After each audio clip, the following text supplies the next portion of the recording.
The Irish Greyhound Board, what's your take on this? This has got to be good for your members too. I suppose it's worth understanding that the greyhound industry in Ireland is responsible for 11,000 direct and indirect jobs, and also worth about 500 million. Okay, to what do the you think local of the economy. legislation as is published?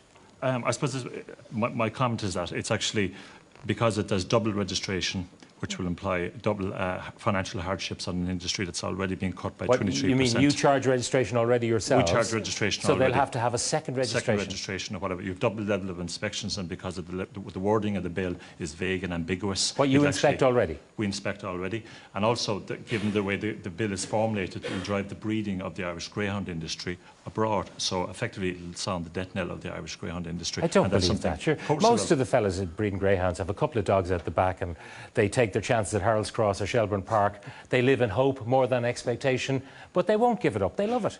No, actually, based on the feedback we've got from our members, which is many, this will drive them to not keep greyhound What's your racing. situation?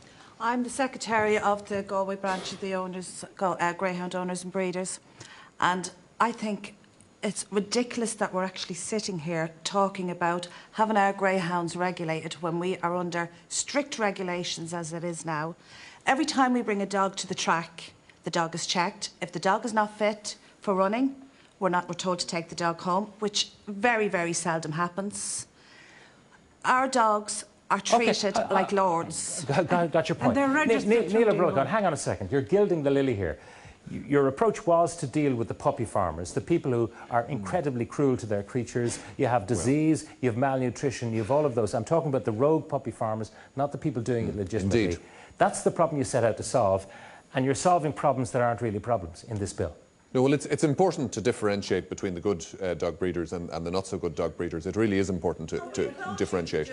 Yeah, Why indeed. bring us into it? Indeed. No, but the reality is the Greyhound Bill is in relation to the actual greyhound industry. What we're talking about is dog breeding here, and it's animal welfare legislation. The Greyhound Bill is not animal welfare legislation. It's all included, and that's where the problem welfare is. Legislation. But is this really a way of getting at the people who are involved in coursing? No, not at all. Not at all. What it's all about.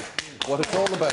That wasn't a statement from my part. That was a question. Yeah. But it might seem, given the Green Party's stance on coursing, that it might be seen as a way of getting at people in that sport. No, I don't think anybody. This is about taking best practice from across the world. I mean, it's about taking best practice legislation. I mean, if you look at the British legislation, for example, it's much stronger than the legislation we have here. Now, people are saying that the greyhound industry is going to disappear here and now. That's scaremongering. It has not disappeared in the United Kingdom. It has not disappeared. And they have a very strong regulation regime over in the United Kingdom. All right, I want to find out about